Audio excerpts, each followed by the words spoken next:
हाँ जी। तो आज अपने एक नया टॉपिक शुरू करेंगे। आज अपने राजस्थान के लोक देवता पढ़ेंगे। लोक देवताओं के बारे में मुझे लगता है आपने त्योहार ढंग से याद कर लिए होंगे। एक दिन मेरे थोड़े से कंठ और सही हो जाएं थोड़े से, तो मैं त्योहारों का पूरा रिवीजन एक दिन और करवाऊंगा आपको। तब तक हम एक नया टॉपिक शुरू करते हैं, राजस्थान के लोक देवता।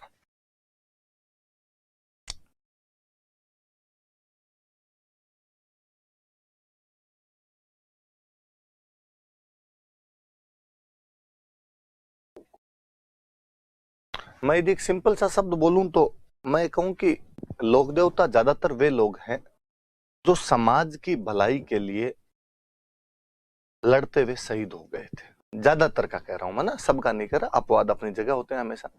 पर ज्यादातर वे लोग हैं जो समाज में लोगों की रक्षा के लिए, गायों की रक्षा के लिए, भूमि की रक्षा के लिए लड़ते हुए शहीद हुए थे। हमारे तत्कालीन समाज ने उन शहीदों को पूजना शुरू कर दिया, सम्माननीय हो गए। आज भी होते हैं। आज भी कोई शहीद हो हम उसकी मूर्ति लगाते हैं, और नहीं तो ज्यादा से ज्यादा उन शहीद के जन्मदिन पे, उनकी पुण्यतिथि पे, 15 अगस्त पे, 26 जनवरी पर आज भी हम पूजा करते हैं।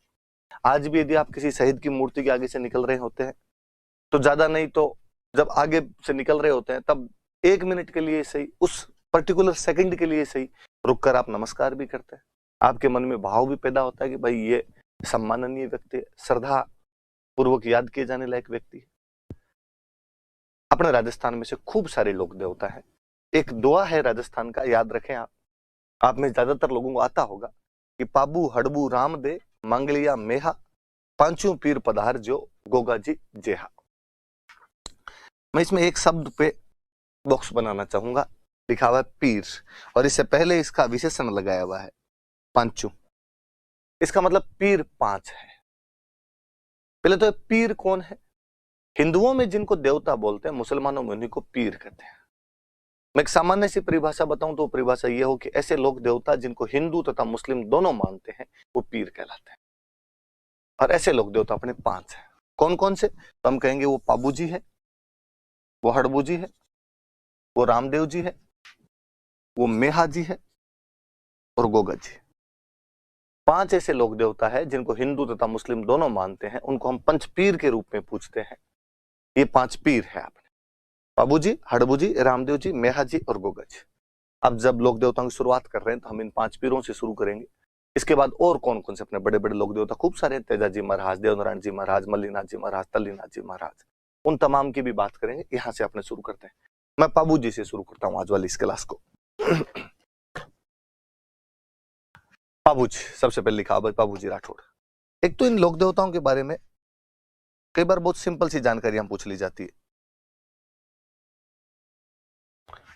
पापा का नाम क्या था, मम्मी का नाम क्या था, जन्म कब हुआ था इनका, ऐसी कई जानकारियां होती। हम वही जानकारियां लेते हैं।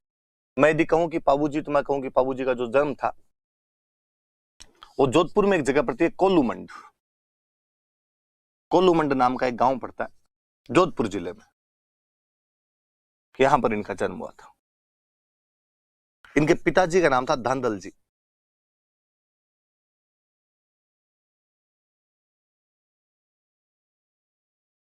धांधल जी।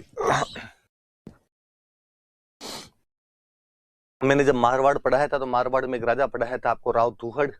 और मैंने कहा था कि दुहड़ वह राजा था जो अपनी कुलदेवी नागणची माता की मूर्ति कर्नाटक से लेकर आया था और उसे नागणा गांव में स्थापित करवाया था। वो जो मारवाड़ का राव दुहड़ था उसके छोटे भाई थे धांधल जी, और धांधल जी के बेटे थे पाबू। तो यदि मैं कहूं कि पाबू मारवाड़ के रॉयल फैमिली से बिलोंग करता था तो कोई अतिशयोक्ति नहीं होगी। और हम पढ़ते हैं मारवाड़ में चूंकि राठौड़ वंश था, इसलिए पाबू जी के नाम के आगे लगा राठौड़। मम्मी का नाम था कमला दे।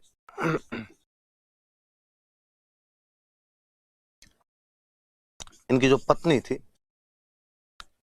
उनका नाम था फूलम दे, या कई जगह अपने को इनका एक नाम और मिलता, सुप्यार दे। पाकिस्तान में अपने एक जगह पड़ती है अमरकोट। हम पढ़ते हैं कि हुमायूं अमरकोट के वीर साल सोढ़ा के पास में शरण लेता है। उसी प्रकार अमरकोट के एक राजा थे सूरजमल सोढ़ा, ये उनकी राजकुमारी थे।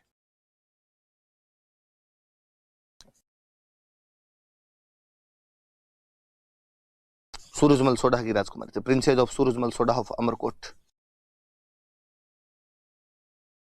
बाबू जी के जो खास सहयोगी थे, इनके जो एलिज थे, दो भील जाति के भाई थे। एक का नाम था चांदा और एक का नाम था डामा। चांदा और डामा दो थे, ये दोनों भील जाति के थे, भील भाई थे। तो बाबूजी की जो घोड़ी थी उसका नाम था केसर कालमी। वास्तव में कहते हैं बाबूजी की घोड़ी नहीं थी, ये बाबूजी के गांव में एक चारण महिला हुआ करते थे, देवल, उनकी घोड़ी थी। देवल नामक चारण महिला की घोड़ी थी।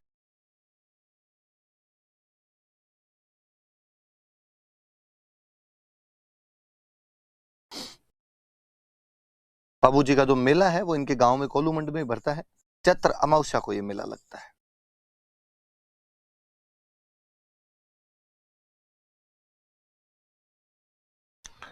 और स्क्रीन भरी हुई आपके सामने देखना आप कि इनका जन्म कोलू मंड में हुआ था, जोधपुर के अंदर। इनके पिताजी का नाम था धांधल जी, इनकी मम्मी का नाम था कमला दे, इनकी पत्नी का नाम था फूलम दे या सुप्यार दे, जो अमरकोट के सूरजमल सोढ़ा की राजकुमारी थी। दो भील भाई इनके सहयोगी थे, चांदा और डामा। इनकी घोड़ी का नाम था केसर कालमी, जो वास्तव में देवल नामक चारण महिला की घोड़ी थी। और इनका मेला कोल्लू मंड के अंदर चैत्र अमावस्या को लगता है।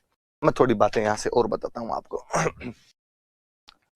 ऐसा कहा जाता है कि बाबूजी का जन्म कोल्लू मंड में हुआ। इनके पिताजी का नाम था धांधल जी, जो कि मारवाड़ के राजा राव धूहड़ के भाई हुआ करते थे। इनकी मम्मी के बारे में ऐसा कहा जाता है कि इनकी मम्मी एक अप्सरा थी, एक परी थी। ऐसी कहानियां हैं, लोकोक्तियां हैं कि आसमान की जो परियां होती है, स्वर्गलोक की जो परियां होती है, वो अक्सर धरती पर घूमने के लिए आती है। पर उनके साथ एक समस्या होती है कि जब वो धरती पर घूमने के लिए आती है, उस समय यदि कोई उन्हें धरती पर देख ले तो उनकी शक्तियां समाप्त हो जाती है तथा वे वापस आसमान के अंदर नहीं जा पाती। इसलिए कहानियां ये भी कहती है कि वो अक्सर रात को आती है, रात को धरती पर उतरती है और रात को धरती पर आकर घूमकर चली जाती है, क्योंकि रात को दुनिया में लोग सोए हुए रहते हैं ताकि उनको कोई देख ना सके। कहते हैं ऐसे ही एक बार एक परी थी, इंद्रलोक की एक परी, और धरती पर घूमने के लिए उतरी। गलती से बेचारी का हेलीकॉप्टर मारवाड़ में लैंड कर गया, यहाँ पश्चिमी राजस्थान के अंदर रेगिस्तान के अंदर उतर गई। गर्मी पड़े भयंकर वाली, और परी को लगा यार आज तो गलत जगह पे आ गए। वो जहां उतरी थी वहां पास में एक तालाब था। उसे लगा कि क्यों ना तालाब के अंदर स्नान कर लिया जाए, और तालाब में स्नान कर लेंगे, थोड़ी गर्मी दूर जाएगी।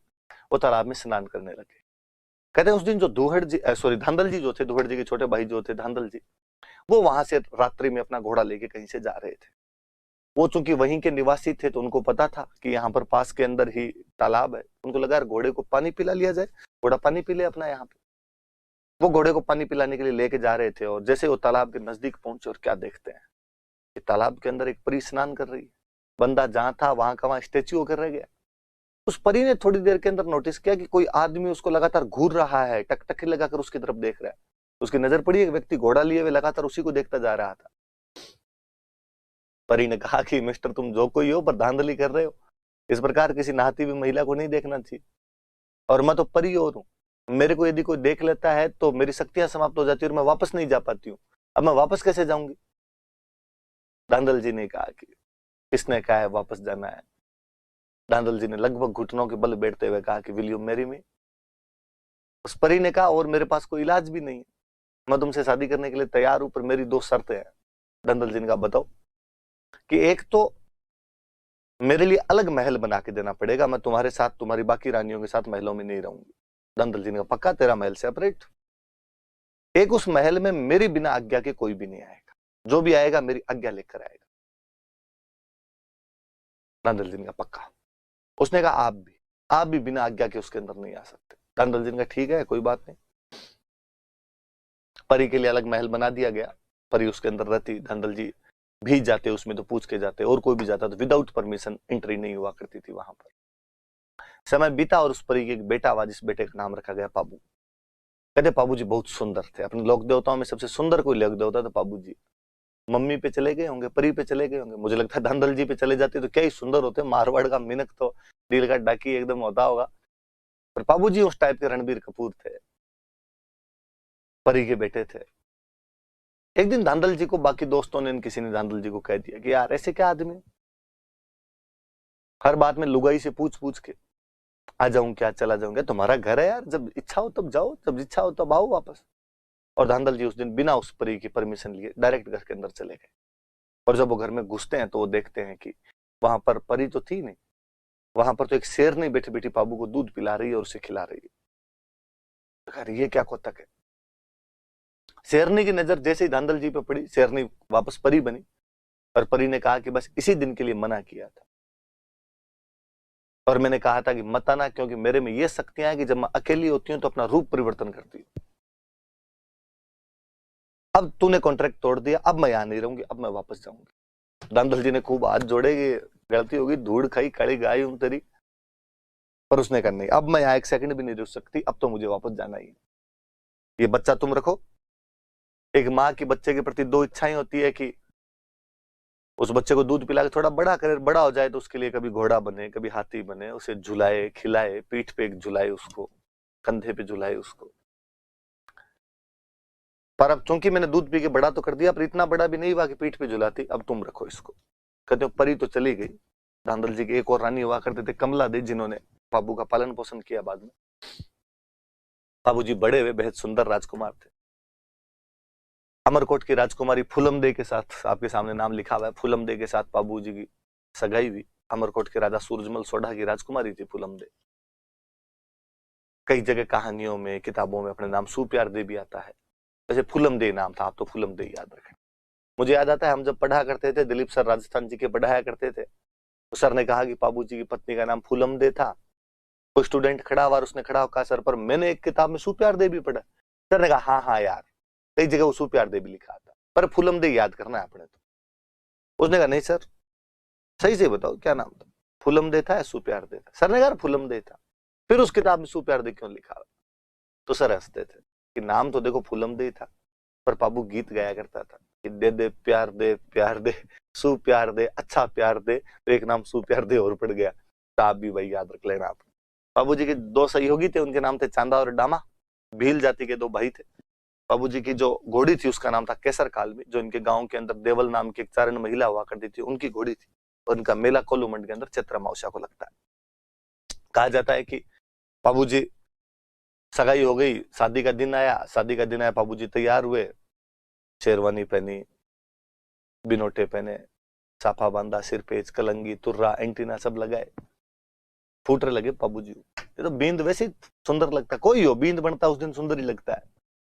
बाबू सुंदर थे खुद, तो और सुंदर लगे।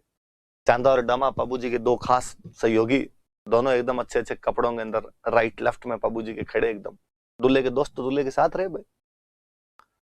और चांदा डामा ने बाबूजी अगर बाबूजी यार बाकी सब चीजें जोरदार है, टनाटन है, क्या बींद लग रहे हो, अमरकोट के छज्जे तोड़ दोगे आज। आज आपको देखने के लिए अमरकोट की महिलाएं हवेलियों के छज्जों पर आके देखेगी, दूरबीन लगा लगा के, आपको छज्जे टूट जाएंगे आज, इतनी महिलाएं इकट्ठी होगी। पर यार बाबूजी एक लफड़ा है अपने पास, क्या अच्छी घोड़ी नहीं है अपने पास। यार बींद के नीचे घोड़ी तो अच्छी होनी चाहिए। बाबूजी ने कहा यार अब घोड़े तो अपने पास जो है इनमें से लेके जाना पड़ेगा। और चांदा डामा ने कहा नहीं बाबूजी, अपने गांव में जो देवल है ना, जो गायें रखते हैं खूब सारी, कि हाँ उनके पास एक बहुत सुंदर घोड़ी है केसर कालमी, क्या नाचती है, यदि केसर कालमी आप लेके चलो तो मजा आ जाए। बाबूजी ने कहा देख लो, पूछ लो। चांदा डामा गए देवल के पास और जाकर, माँ देवल, बाबूजी बींद बने हुए हैं, बारात जा रही है, घोड़ी अच्छी नहीं है, केसर कालमी दे दो तो भली बात हो। देवल ने मना किया। देवल ने कहा मेरे पास गायें हैं, गायें चराने के लिए ग्वाला जाता है तो घोड़ी लेके जाता है। कल को खुदा ना खास्ता गायों की लूटपाट हो जाए, पहले गायों की लूट बहुत हुआ करती, ग्वाले के पास में घोड़ी होगी, फटाफट गांव तो आएगा वापस, गांव आके बताएगा तो सही कि साहब लूटपाट हो गई, वापस गांव से जनता जाए, सैनिक जाए तैयार होके, घोड़ी को बचा, सॉरी गायों को बचा के लेके आए। घोड़ी नहीं होगी तब तक लुटेरे पता नहीं कहां के कहां पहुंच जाएंगे। और बाबूजी की बारात ठेठ अमरकोट जाएगी, जाने में आने में कितना टाइम लगे, मैं घोड़ी नहीं दूं। चांदा डामा वापस आए, बाबू का बाबूजी आप खुद जाके एक बार ट्राई करो तो देवल दे सकती है, वरना तो नहीं दे। बाबूजी ने कहा मैं ट्राई कर लेता हूं।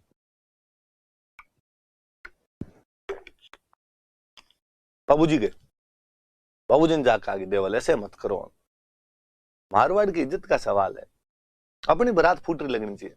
देवल ने कहा बाबू मना कौन करे, राजकुमार को तो मना घोड़ी के लिए किस बात का किया जा सकता है, समस्या मैंने बता दी वो है।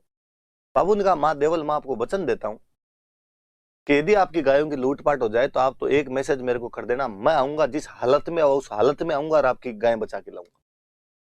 यदि बीच रास्ते में समाचार मिला तो हम तो अमरकोट जाएंगे नहीं, रास्ते से वापस आ जाएंगे। अमरकोट चले गए, तोरण मार रहा वार पता चला तो तोरण मारता बीच में आऊंगा, फेरे बैठा हुआ तो फेरों में बैठा बीच में आऊंगा, स्नान करता हुआ स्नान करता बीच में आऊंगा, खाना खाता हुआ तो खाना खाता बीच में आऊंगा। आपकी गायों की रक्षा जिम्मेदारी मेरी है, वचन दे रहा हूं मैं आपको।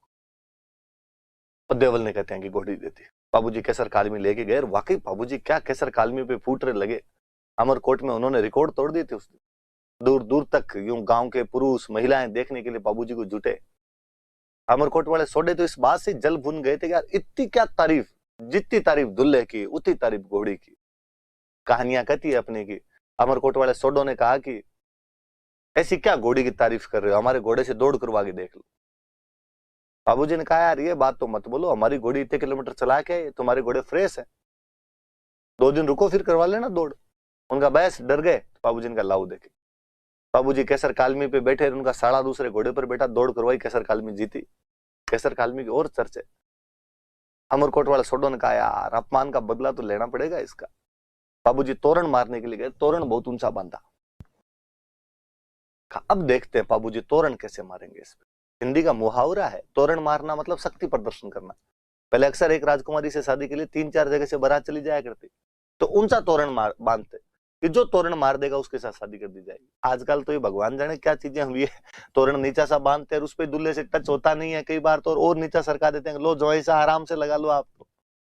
तो तोरण मारने में बड़ी चीज हुआ करती थी। आज भी गांव में कोई आदमी ज्यादा बोलता है मैंने ये कर दिया वो कर दिया, बूढ़ी कर देते हैं, यार देखे मेरे कौन से तोरण मारे हैं। जो बाबूजी का तोरण ऊंचा बांधा, बाबूजी जैसे ही गए तोरण देखा ना, बाबूजी लगा मरा दिया। इतना ऊंचा तोरण मारा कैसे जाएगा। इतना ऊंचा तोरण मारने का एक ही तरीका है कि घोड़ी अपने अगले दोनों पैरों पे खड़ी हो जाए, अगले दोनों पैर खड़े कर ले, पिछले दोनों पैरों पे टिकी रहे।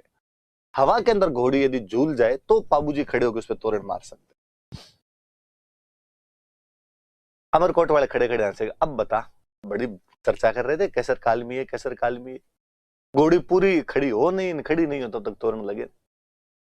बाबूजी केसर कालमी पे हाथ फेरते हैं, और हाथ फेरते हुए जैसे उसको कहते हैं कि मत ना दीजिए केसर थारो मारो पोत, कि केसर आज तेरा और मेरा पोत मत दे देना, भेद मत दे देना, आज बेइज्जती मत करवा देना। मत ना लजाए आज राठौड़ा री जातड़ी, आज राठौड़ों की जाति को तू लज्जित मत कर देना, आज केसर कैसे न कैसे करके इज्जत बचा। जो ढोल बजा रहा होता लड़का, उसको बाबूजी फिर कहते हैं कि ढोली रा छोरा तू तो मदरो ढोल बजा, धीमा धीमा ढोल बजा, कोई ढोल रे धमाके मारे केसर घोड़ी नाच सी, तुम्हारे ढोल के धमाके से मेरी केसर नाचेगी। उसने धीमा धीमा ढोल बजाया, केसर नाचनी शुरू हुई। नाचती केसर का अचानक बाबूजी ने लगाम खींची और केसर अपने अगले दोनों पैर हवा के अंदर लहरा देती है। लहराती नहीं है, अपने दोनों पैर अमरकोट के गढ़ के कंगूरे पे टेकती है वो। बाबूजी आराम से तलवार टच करते हैं तोरण के। घोड़ी जब पैर नीचे उतार रही होती है तो कंगूरे की ईंटें साथ मिलाती है। इस बार बाबूजी मुस्कुराते हुए नीचे उतरे। कहानी का बड़ा जो रोमांच है, कहानी कहती है कि यह दृश्य देखकर फुलमदे की सहेलियां जल भुन गई थी, और फुलमदे की सहेलियों को लगा कि काश ये हमारा होता। तो फुलमदे को ये समाचार मिले तो फुलमदे की छाती चौड़ी हो गई थी, तो मेरे वाला सरदार ये बाहर इतने बड़े बड़े कांड कर रहा है। अंदर गए, बाबूजी फेरों के अंदर बैठे, 3 फेरे लिए थे अभी तक बाबूजी ने। इतने में देवल, जिनकी वो घोड़ी थी, बाल बिखेरे हुए, गालियां निकालती हुई, वहीं फेरों के बीच में आ गई। मंगते मैंने पहले ही कहा था तेरे को घोड़ी मत लेके जा, मेरी गायों की लूट हो गई। तुमने कहा था ना वचन देता हूं गायों की लूट हो जाएगी तो बचाने के लिए आऊंगा, बेटा फेरे ले रहा है यहाँ पे, चल अब गाय बचा देखे मेरी। मुझे पता है वचन देने सरल है, निभाने बहुत कठिन हो जाते हैं। तुम्हारे यहाँ ब्याह करने हैं, गोठे उड़ानी है, तुम्हें बीननी लेके जानी है, देवल की गायें कौन बचाए। बाबू ने कहा धीरज धरो माँ देवल, वचन दिए बाबू ने तो बाबू गाय बचाएगा। रघुकुल रीत सदा चली आई, प्राण जाए पर वचन ना जाए। कौन ले गया तुम्हारी गाय? जायल का राजा जींद्राव खिंची ले गया। कौन ले गया? जायल का राजा जींद्राव खिंची मेरी गाय ले गया। बाबूजी अपने ससुराल वालों को हाथ जोड़कर माफी मांगते हैं, माफ किया जाए, वचनों में बंधा हुआ व्यक्ति हूं, देवल की गायों को बचाना प्रथम कर्तव्य है। फूलमदे की तरफ हाथ जोड़कर माफी मांगते हैं कि फूलमदे जिंदा रहे तो वापस आएंगे, वरना गायों की रक्षा करनी तो पहले ज्यादा जरूरी है। बाबूजी वहां से विदा लेते हैं।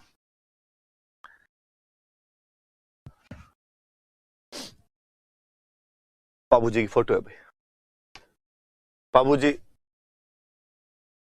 देचू नाम के गांव में लुटेरों का पीछा करते हुए आते हैं। जोधपुर में गांव पड़ता है देचू, और यहां पे गायों की रक्षा के लिए युद्ध करते हैं जींदराव खिंची के साथ। खिंची चौहानों की एक ब्रांच होती। जींदराव खिंची जायल का राजा था।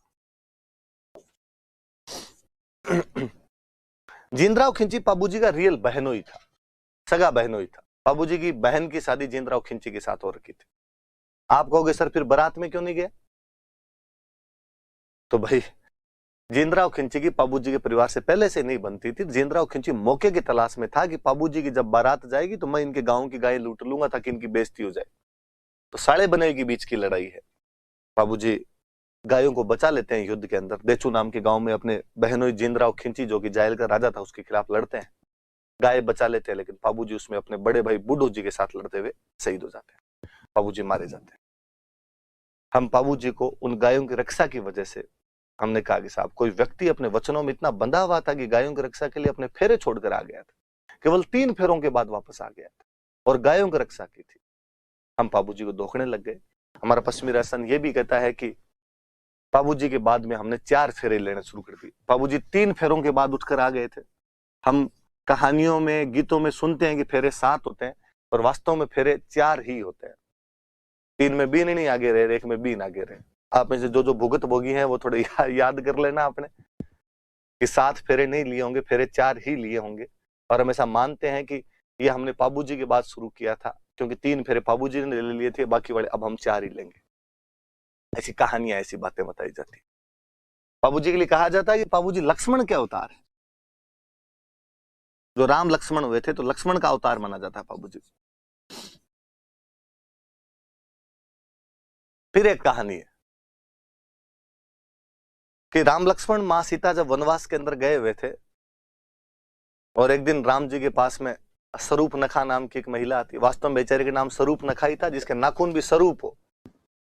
History was written by victors, इतिहास विजेताओं का होता है, इसलिए राम जी जीते रावण हारा, इसलिए स्वरूप नखा का नाम बदल के हमने सुर्पणखा कर दिया। इसके नाखून सूप जैसे हो, मतलब छाजले जैसे हो, बाकी कहते हैं उसका नाम स्वरूप नखा था। मिस लंका थी अपने टाइम की, बेहद सुंदर राजकुमारी। राम जी के पास आई और राम जी को आग कहा कि will you marry me. Ram ji को प्रपोज किया उसने। राम जी ने कहा मेरे साथ तो सीता है, लक्ष्मण अकेला है, वैकेंसी खाली है, उधर पूछ सकती है तुम। कहते लक्ष्मण उस समय एक पानी के कुंड से पानी निकाल रहे थे। स्वरूपनखा उनके पास गई और उसने लक्ष्मण को जाकर कहा कि मैं आपसे शादी करना चाहती हूँ। लक्ष्मण ने मना किया। स्वरूपनखा जिद करती है, वो लक्ष्मण के पीछे भागती है, लक्ष्मण आगे आगे भागते हैं। ऐसा कहा जाता है उन्होंने उस कुंड के चारों तरफ 4 चक्कर काट लिए थे, उस जल के चारों तरफ 4 चक्कर काट लिए थे। और चौथे राउंड के अंदर, जैसे चौथा राउंड कंप्लीट होता है, लक्ष्मण को गुस्सा आता है, स्वरूपनखा की नाक काट लेता है। और स्वरूपनखा ने कहा, अरे डाकी, ब्याह के लिए तो कहा था, प्रपोज ही तो किया था, उसमें नाक काटने की जरूरत कहां पड़ गई? और लक्ष्मण ने कहा कि स्वरूपनखा सॉरी, इस त्रेता युग में तो मैं तुमसे शादी नहीं कर सकता, भाई भाभी की रक्षा की जिम्मेदारी मेरे पर है, पर मैं तुम्हें वचन देता हूं कि एक दिन कलयुग के अंदर मैं पाबू बनूंगा, तुम फूलम दे बनोगी।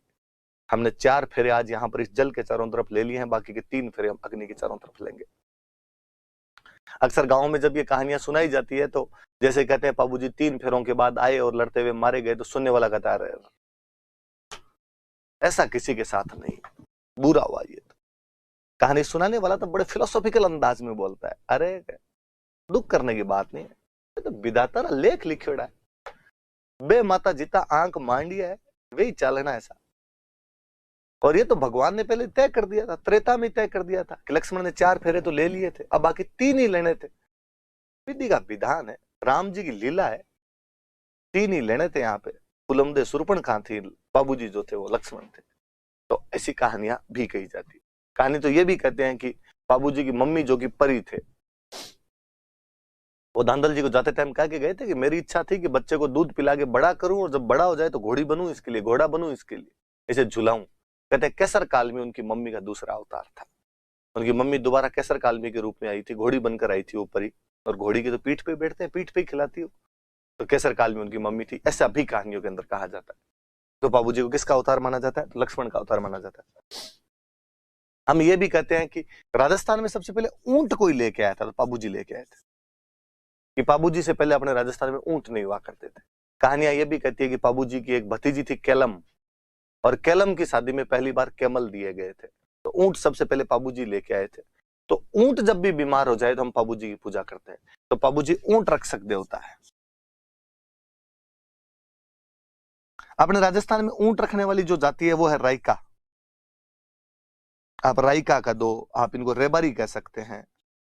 देवासी समाज है अपना, ये एक ही बात, राइका रेबारी या देवासी कुछ ही का दो।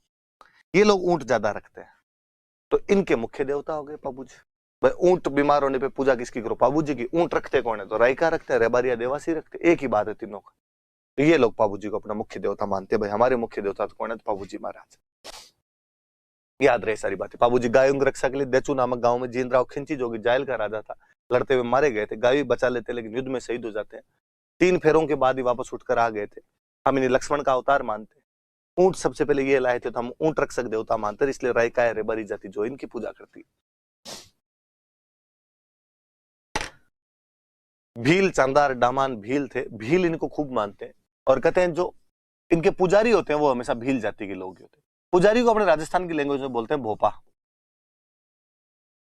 तो जो भील भोपा होते हैं वो इनकी फड़ बांचते हैं, फड़ बांचते हैं, फड़ का वाचन करते हैं। और जब भोपा जी फड़ का वाचन करते हैं तब एक वाद्य यंत्र बजाते हैं, उस वाद्य यंत्र को बोलते हैं रावण हत्था। आप में से कुछ ऐसे साथी होंगे जिनको ये नहीं समझ आया होगा कि सर फड़ क्या है। कुछ ही नहीं, कपड़े का एक पर्दा होता है, उस कपड़े के पर्दे पर पाबूजी के जीवन से जुड़ी हुई खूब सारी घटनाएं चित्रित की हुई होती है। पाबूजी का जन्म, पाबूजी की मृत्यु, पाबूजी लड़ाई करते हुए, पाबूजी तोरण मारते हुए, पाबूजी गायों को रक्षा करते हुए, ऐसी खूब सारी घटनाएं होती है। जो पुजारी जी होते हैं, जो भोपा जी होते हैं, भोपा और भोपी दोनों आते हैं, पति पत्नी आते हैं। जैसे मान लो मेरे घर पे ऊंट है, मेरा ऊंट बीमार हो गया और मैंने हाथ जोड़े कि पाबूजी महाराज मेरा ऊंट यदि ठीक हो जाएगा तो मैं फट बंचवाऊंगा। बांचना मतलब पढ़ना, बंचवाऊंगा मतलब पढ़वाऊंगा। कौन पढ़ता है? तो भील जाति के भोपे पढ़ते हैं। और मेरे जब ऊंट ठीक हो गया, मैं वो भोपा जी के पास गया, भोपा जी हमारे फट बांच दो। भोपा जी शाम को हमारे घर आए, कपड़े का पर्दा है वो टांगा, उस पर चित्र बने हुए हैं। भोपा जी और भोपी जी दोनों एक एक चित्र की तरफ इशारा करते हैं, साहब ये चित्र है, और गा गा के लोगों को सुनाते हैं। और जब वो गाते हैं तब एक वाद्य यंत्र बजाते हैं, उस वाद्य यंत्र का नाम है रावण हत्ता। ये कोई पूछेगा पाबूजी की फड़ कौन से वाद्य यंत्र के साथ गाई जाती है, तो पाबूजी की जो फड़ है वो रावण हत्ता वाद्य यंत्र के साथ गाई जाती है। नॉर्मली पाबूजी की जो कहानी है वो गीतों के माध्यम से भी गाते हैं, उनकी वीरता है जो गीतों के माध्यम से भी बताई जाती है। उनकी वीरता वाली गाथा है, उसका नाम है पवाड़े। कि फड़ तो पूरी होती है पर्दा लेकर, वैसे एकदम फड़ तो एक तरीके से लोक नाट्य है कि आपके सामने चित्र भी बना और फिर आपको सुनाया जाता है। केवल उनकी गाथा को यदि गाया जाए, उनको गाथाओं को बोलते हैं पवाड़े। और जब पवाड़े गाते हैं उस समय जो वाद्य यंत्र यूज में लेते हैं वो वाद्य यंत्र है माठ। दोनों वाद्य यंत्र याद रहे कि पाबूजी की फड़ भील जाति के भोपा गाते हैं तब तो रावणत्ता बजाते हैं। पाबूजी के पवाड़े जो कि उनकी वीर गाथा है वो जब गाई जाती है तब क्या बजाए जाते हैं? तो माठ बजाए जाते हैं उस टाइम। दोनों चीजें याद रखना। कहते हैं गुजरात के अंदर एक जाति रहती है थोरी, और गुजरात के कुछ 7 थोरी भाई थे, और इन 7 थोरी भाइयों की वहां गुजरात में कोई राजा था आना बागेला। उस आना बागेला के साथ में अनबन हो गई थी। आना बागेला इनको दंडित करना चाहता था। ये भाग के पाबूजी के पास आ गए थे, पाबूजी ने इनकी रक्षा की थी। पाबूजी गुजरात के 7 थोरी भाइयों की रक्षा करते हैं। आप कह सकते हैं कि पाबूजी शरणागत रक्षक है। पाबूजी गो रक्षक है क्योंकि गायों के लड़ते हुए मरे थे। पाबूजी ऊंट रक्षक है कि ऊंट लेके आए थे। पाबूजी शरणागत रक्षक है क्योंकि गुजरात के 7 थोरी भाइयों की इन्होंने रक्षा की थी। पाबूजी के जो सहयोगी है वो चांदा और डामा भील है। इसका मतलब पाबूजी अछूतोद्धार करने वाले हैं, उत्थान, दलितों का उत्थान करने वाले हैं, आलोक देवता है। आप कह सकते हैं पाबूजी त्यागशील व्यक्ति है, उन्होंने अपने शादी का भी त्याग कर दिया था। आप कह सकते हैं कि पाबूजी अपने वचनों पर अडिग रहने वाले देवता है, कि उन्होंने एक बार कह दिया था कि मैं आपकी गायों को रक्षा करूंगा, तो गायों की रक्षा के लिए वापस आ गए थे। पाबूजी की खूब सारी विशेषता है। ये पाबूजी की फड़ है, पाबूजी का फड़ का चित्र है। ये रावण हत्ता वाद्य यंत्र है जिसके साथ पाबूजी की फड़ गाई जाती है। ये माठ है जिसके साथ पाबूजी के पवाड़े गाए जाते हैं।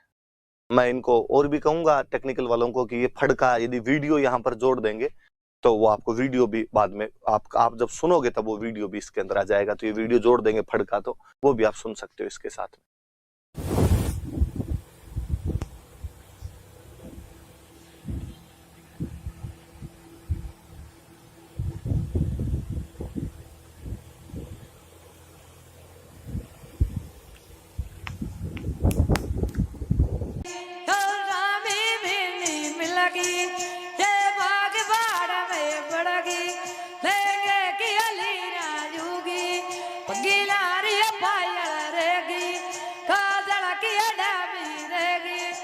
निरीक्षण रो दर्पण रे गयो ते भरी मारायू नर बारी थारे गुणेश की असवारी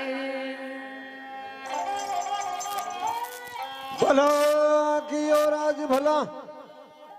हे महाराज गणेश देवा आवला गोका धमी का सुरंगी रोण का भूमियो जी महाराज केवे है भोपा जी महाराज दो चा नाम महाका लेवो आवला गोका धर्मी का सुरंगी जान में भूमियो जी भोपाल कड़िया का भांतु अवर काई बाता बने जावे दकानी वाह भोपा जी वाह।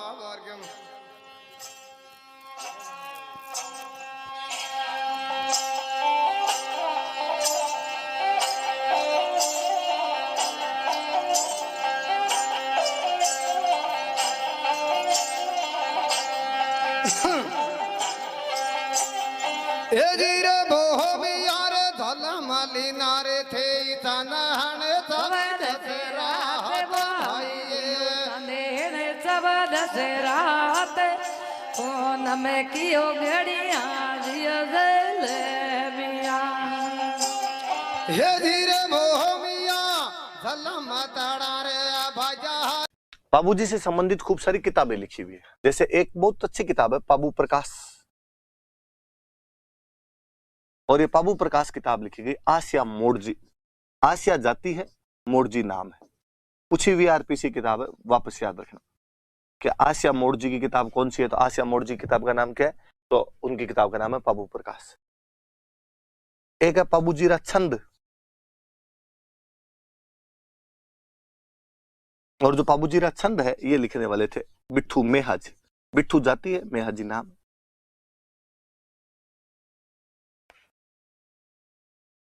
एक मैं कहूं कि पाबूजीरा दुआ,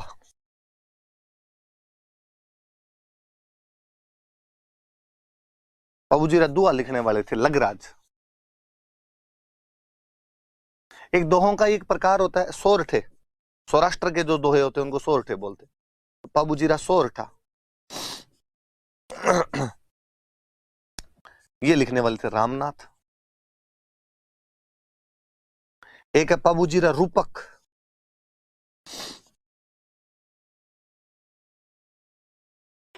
और ये लिखने वाले थे मोतीसर बख्तावर। मोतीसर जाति है, बख्तावर नाम है उनका।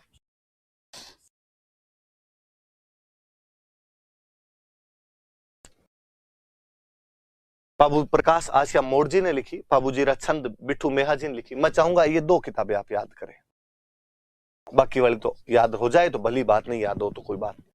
पाबूजीरा दुहा लगराज ने लिखी, पाबूजीरा सोरठा रामनाथ ने लिखी, पाबूजीरा रूपक है वो मोतीसर बख्तावर ने लिखी। ये पाबूजी वाली कहानी है जो मैंने आपको सुनाई। रावण हता माठ, ये फड़ यदि लगा देंगे तो आप वो फड़ भी देखेंगे। अगले एक लोक देवता लिखे हमने रामदेव जी तंवर। फोटो आप रामदेव जी के पीछे ये हरजी भाटी है जो चंवर ढुला रहे हैं। आगे पाबूजी की रामदेव जी की बहनें हैं, लाचार सुगना उनकी दो बहनें हुआ करती थी। ये रामदेव जी ने जहां पर समाधि ली थी वो जगह बनी हुई है, रामदेव राव का उनका मंदिर बना हुआ है। थोड़ी सी अपने बात करते हैं इनके बारे में।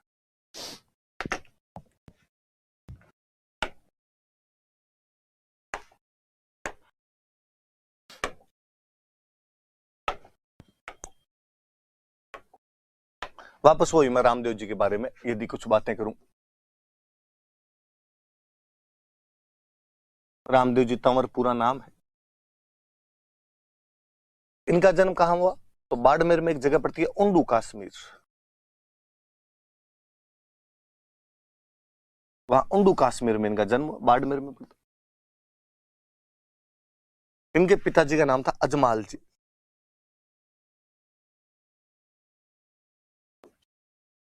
अजमाल जी जैसलमेर में एक जगह पड़ती है पोखरण, वहां पोखरण के सामंत हुआ करते थे।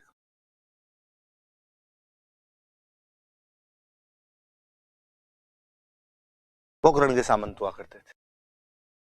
मम्मी का नाम था मेणा दे।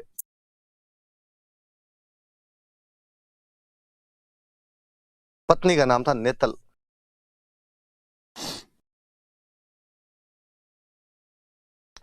नेतल दे पत्नी का नाम हुआ करता। ये भी अमरकोट की राजकुमारी थी। अमरकोट के दलेल सिंह सोडा हुआ करते थे, उनकी राजकुमारी थी।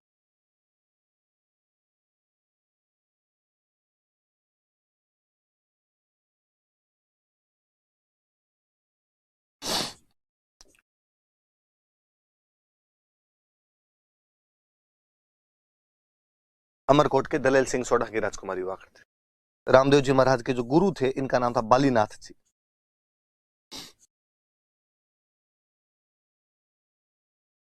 आप कभी जोधपुर से जयपुर आएंगे तो जोधपुर से बाहर निकलते एक पहाड़ी है मसूरिया पहाड़ी, उस मसूरिया पहाड़ी पे बालीनाथ जी महाराज का मंदिर बना हुआ है।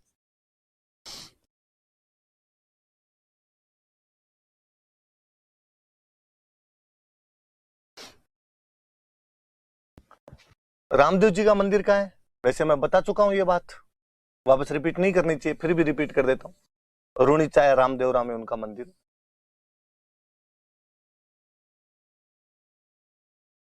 थोड़ी बात मेरी बताई हुई है कि उन्होंने भाद्रपद शुक्ल द्वितीया के दिन उंडू कश्मीर में उनका जन्म हुआ था और भाद्रपद शुक्ल एकादशी को उन्होंने रुणीचा के अंदर समाधि ली थी, इसलिए वहां पर इनका क्या बना हुआ है? मंदिर बना हुआ है। थोड़ी चीजें और,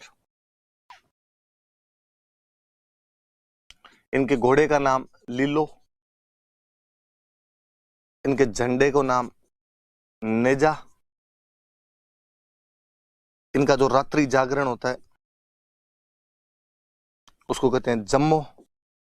मेघवाल जाति के लोग इनकी ज्यादा पूजा करते हैं, तो इनके जो मेघवाल भक्त होते हैं उनको कहते हैं रिखिया।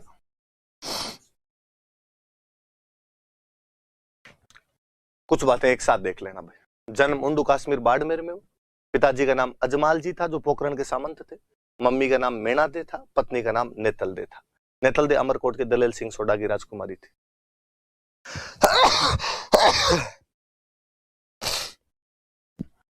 आप कह सकते हो कि बाबूजी और रामदेव जी इस मामले में साडू है कि भाई दोनों की शादी कहां हो रखी थी? तो अमरकोट दोनों की शादी हो रखी थी। इनके रामदेव जी महाराज के गुरु थे बालीनाथ जी, जिनका मंदिर खुद का बालीनाथ जी का मंदिर जोधपुर के मसूरिया पहाड़ी पर है। रुणीचाया रामदेवरा के अंदर इनका मंदिर बना हुआ है। इनके घोड़े को लीलो कहते हैं, झंडे को नेजा कहते हैं, जागरण को जम्मो कहते हैं और इनके जो मेघवाल भक्त होते हैं उनको रिखिया कहते हैं। थोड़ी बात करते हैं अभी। मुझे लगता है यार यदि हम थोड़ा सा अपने कल्चर से जुड़े हुए हों तो हमें 3 नाम तो याद नहीं करने पड़े, ये भी नहीं याद करना पड़े। कि छोटे थे तब अक्सर रामदेव जी का भजन सुना करते थे और उसके अंदर आता था कि घनी रेओ खम्मा अजमाल जीरा कंवरा, कि अजमाल के कंवर को खमा गणी है। घनी रेओ खम्मा अजमाल जीरा कंवरा। कोई मेणा दे रो लाल, वो मेणा दे का बेटा है। कोई नेतल रो भरतार, वो नेतल का भरतार है। घनी रेओ खमा मारे रुणीचे राव ने। रुणीचे का राव है, रुणीचे का धनी है वो। रामदेव जी का मंदिर बना इसलिए उसको रामदेवरा बोलने लग गए। यार ये नाम, इतने नाम तो कम से कम याद नहीं करने पड़े।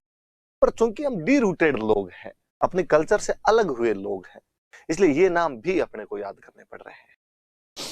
मैं थोड़ी और इन बातों पे अभी बाद में आऊंगा, 4 बातों पे, तब तक मैं थोड़ी बातें और बताता। रामदेव जी को विष्णु का अवतार मानते हैं कि भगवान विष्णु का अवतार है। जैसे उनको लक्ष्मण का अवतार मानते हैं, इनको विष्णु का अवतार माना जाता है। ऐसा कहते हैं। वास्तव में तो गांव में तो ये कहानी है कि 2 भाई थे, रामदेव और वीरमदेव। इनके जो बड़े भाई थे वीरमदेव वो तो आपके बलराम जी के अवतार थे और कि रामदेव जी थे कृष्ण के अवतार थे। पर कृष्ण का कह दो या आप इनका कह दो, विष्णु कह दो, एक ही बात है। तो अपनी किताबों में विष्णु लिखा तो विष्णु का अवतार कह दो। मैंने अभी बताया कि ये 5 लोक देवता पीर है। पीर ऐसे लोक देवता जिनको हिंदू और मुसलमान दोनों मानते हैं। तो कहते हैं कि जब रामदेव जी को मुसलमान भी मानने लग गए तो एक बार कोई मुसलमान संत थे, वो रामदेव जी के पास आए। उन्होंने रामदेव जी को कहा, यार हमने सुना है तू पर्चे देता है। पर्चे देना मतलब लोक देवताओं के जो चमत्कार होते हैं उनको पर्चा बोलते हैं। क्या हमने सुना तू चमत्कार दिखाता है, पर्चे देता है, मिरेकल्स दिखाता है। रामदेव जी ने कहा, नहीं नहीं भाई रे, मैं साधारण सीधा आदमी हूं, मैं क्या पर्चे दूं? नहीं नहीं, हमने सुना है तेरे बारे में और हमारे सामने पर्चा दे के दिखा देखे। रामदेव जी ने कहा, नहीं नहीं ऐसी कोई बात नहीं, आप तो खाना खाओ यार, घर पे आए हुए क्यों फालतू में माथा पच्ची करो, खाना लेके यार, खाना लेके आए। तो उन्होंने वापस कहा कि नहीं, हमारा रूल है कि हम हमेशा हमारे खुद के बर्तनों में खाना खाते हैं, तुम्हारे बर्तनों में खाना नहीं खाएंगे।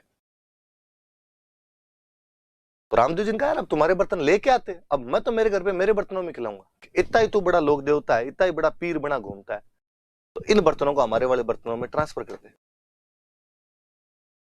रामदेव जी ने कहा, तुम कुछ ही कर सकते हो, जयकांत सिकरे का इगो हट नहीं कर सकते। आंखें बंद करो। उन्होंने आंखें बंद की। रामदेव जी ने आंखें खोलो, आंखें खोली, वहां पर वो वैसे वैसे बर्तन जो उनके घर पे थे उन 500 ने रामदेव जी को दंडवत प्रणाम किया और उन्होंने कहा हम तो खाली पीर हैं, तू पीरों का पीर है। तो रामदेव जी को पीरों का पीर कहा जाता है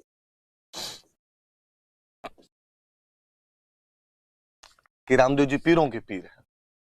भाद्रपद की एकादशी को, द्वितीया को जन्म हुआ था, भाद्रपद की एकादशी को रामदेव जी ने समाधि ली थी, जीवित समाधि ले लेते हैं। शुक्ल एकादशी को यहां रुणिचा के अंदर समाधि लेते हैं रामदेव जी। समाधि आप जानते हो, मेरे को बताई भी होगी कि जीवित अवस्था में खड्डा खुदवाया, बैठ गए, ऊपर मिट्टी डाल दी, समाधि हो गई।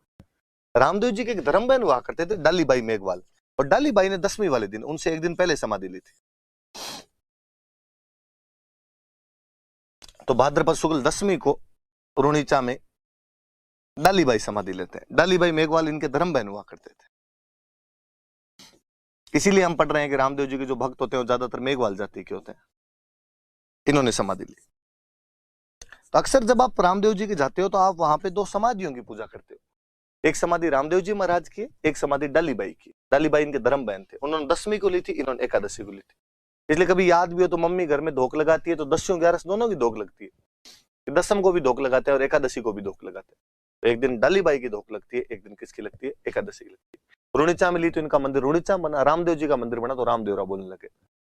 अक्सर जो समाधियां लिया करते थे पहले तो उनके पैरों के निशान रख लिए जाते थे, उन पैरों के निशानों की पूजा करने लग जाते। सती माता होती तो उनके हाथों के छापे लगाया करते थे। समाधि वालों के ज्यादातर लोगों के ऐसे पैर रख लिए जाते थे, उन पैरों की पूजा करते। इसलिए हम पढ़ते हैं कि मंदिर में रामदेव जी के पगले पूजे जाते हैं, उनके पैरों के निशानों की पूजा की जाती है। हम रामदेव जी को अक्सर 2 बातों के लिए याद करते हैं। एक तो उन्होंने सांप्रदायिक सौहार्द स्थापित किया था, हिंदू मुसलमानों में कोई भेद नहीं किया, हिंदू मुस्लिम एकता स्थापित करने का प्रयास किया था। एक हम दूसरा यदि कहें तो हम ये कहें कि उन्होंने छुआछूत मिटाने का प्रयास किया था।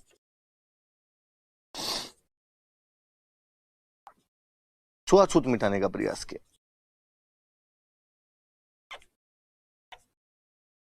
और मुझे कई बार लगता है कि यार इन लोगों को हमने कितना अंडर एस्टिमेट किया है। वास्तव में ये उस टाइम के रामदेव जी, पाबू जी, तेजा जी, गोगा जी, देवनारायण जी महाराज, ये उस टाइम के समाज सुधारक थे। हम जब इनको लोक देवता कह के वो अंधविश्वास, आस्था उस साइड के अंदर धकेल दें। आप सोच के देखो यार, जब समाज में जागरूकता नहीं थी, मध्यकालीन समाज जो रूढ़ियों में जकड़ा हुआ था, उस समय यदि कोई व्यक्ति समाज की वे जातियां जिनके साथ भेदभाव हुआ करता था अपने बराबर बिठाता है, बराबर का दर्जा देता है, उससे बड़ा क्रांतिकारी कौन रहा होगा यार। इनका स्थान कतई मध्यकालीन इतिहास में राजा राम मोहन राय, स्वामी दयानंद सरस्वती से कम नहीं है। हम इनको अक्सर आस्था वाले उस डिपार्टमेंट के अंदर डाल के इनके साथ अन्याय ही करते हैं और फिर इनसे जुड़ी हुई अंधविश्वास, इधर उधर की चीजें मान मून के हम कर देते, ठीक है लोगों की आस्था है यार। यार आस्था यूं ही नहीं होती, किसी के साथ कुछ किया था तब होती है आस्था। लोग बाप को नहीं माने यार। आज हजार साल बाद में इनकी पूजा कर रहे हैं, जगह जगह इनके मंदिर थरपते हैं हम। कुछ तो स्पेशल रहा होगा इन लोगों में बाकी लोगों की तुलना में। रामदेव जी के लिए तो ये भी कहा जाता है कि अपने जितने लोक देवता हुए इनमें कोई पढ़े लिखे थे तो वो रामदेव जी महाराज। इसलिए रामदेव जी ने खुद ने एक बुक लिखी थी, 24 बाणियां। 24 बाणियां नाम की एक बुक लिखी थी। रामदेव जी ने एक पंथ स्थापित किया था, इस पंथ का नाम है कामड़िया। कामड़िया पंथ स्थापित किया था। और कामड़िया पंथ की जो महिलाएं होती है वो एक डांस करती है, 13 ताली नृत्य। हम आगे जब डांस पढ़ेंगे तब 13 ताली नृत्य और पढ़ेंगे, तब आपको वीडियो और दिखाऊंगा मैं इसका। कामड़िया पंथ की महिलाओं द्वारा एक डांस किया जाता है, 13 ताली नृत्य किया जाता है। कामड़िया पंथ रामदेव जी द्वारा ही स्थापित किया गया था। रामदेव जी ने एक बुक लिखी थी, उस बुक का नाम है इनकी 24 बाणियां नाम की। रामदेव जी के मंदिर कई जगह बने हुए, रुणिचा के अंदर तो इनका मंदिर है ही, बड़ा मंदिर है, मुख्य मंदिर है। रामदेव जी का मंदिर बना इसलिए इसको रामदेवरा बोलने लगे। यहाँ पे इन्होंने अपने पर्चे वर्चे ज्यादा दिए थे। कहते हैं यहाँ पर एक तो बावड़ी बनी हुई है जिसका नाम है पर्चा बावड़ी। अक्सर वैसे आप एक सुनते हो कि यहाँ पर एक भेरू नाम का राक्षस रहता था, रामदेव जी ने उसको मार दिया था। वास्तव में ऐसा कहते हैं कि भेरू नाम का एक सेठ था, लोगों से बहुत ज्यादा ब्याज लिया करता था, इसलिए रामदेव जी ने उसको भगा दिया था। लोगों को कहा था कि इसको ब्याज मत देना, लोगों को उसके अत्याचारों से मुक्ति दिलाई थी। हमने उसको राक्षसन वैसे कहना शुरू कर दिया। एक पर्चा बावड़ी बनी हुई है यहाँ पे, और पोखरण में इनका मंदिर बना हुआ। गुजरात में एक जगह पड़ती है छोटा रामदेवरा, यहां पर इनका मंदिर बना हुआ। अलवर में एक जगह पड़ती है हल्दीना, यहां पर इनका मंदिर। ये थोड़े से मंदिर याद रखना। छोटा रामदेवरा गुजरात में, रूणीचांद पोखरण जो है ये तो आपके उधर जैसलमेर के अंदर, ये दोनों जगह।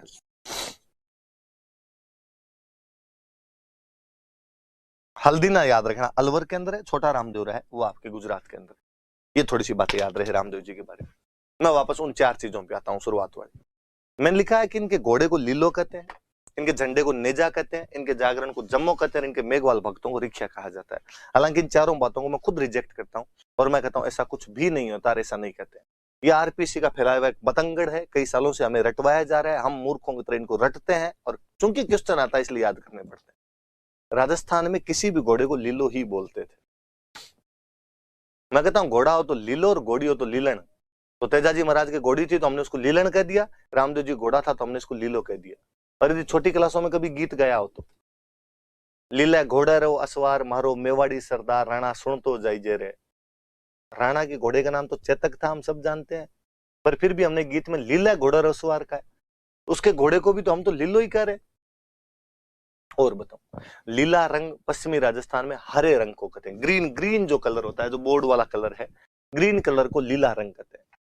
अक्सर सावन के महीने में जब हरी भरी घास फूस उग जाती है तो गांव में कहते हैं हमें लीलो हुओ गए, पशुओं के लिए चारा हो गया, लीला हो गया, हरा हो गया, अब पशु नहीं धारेंगे।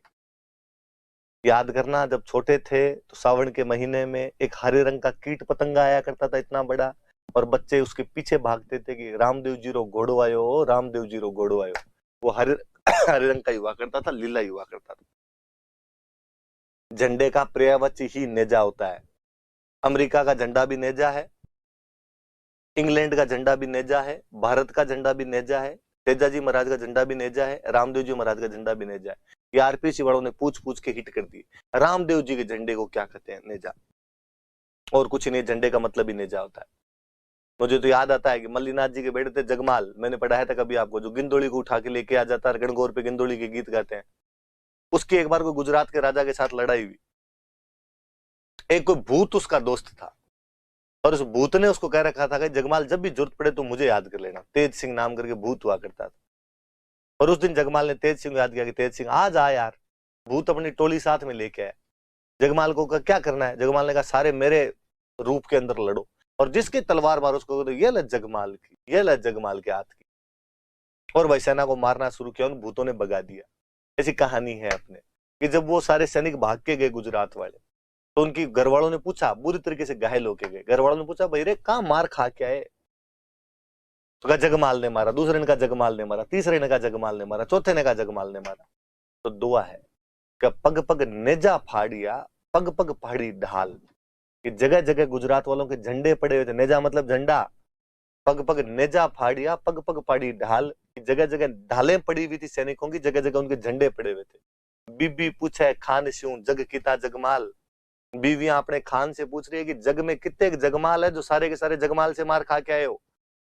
इसका मतलब नेजा का मतलब होता तो झंडा ही है। पर आरपीसी ने एक झंडा और उठाया कि नहीं, नेजा रामदेव जी वाला झंडा है, हम मूर्खों की तरह याद करेंगे। करना भाई 2 नंबर का सवाल है। जागरण को जमो। मैं छोटा था, गांव के अंदर अक्सर जब भी कभी बाहर खेलते रहते, कोई गांव का बुजुर्ग आदमी या कोई युवा भी कई बार आते पूछते पापा कहाँ तुम्हारे?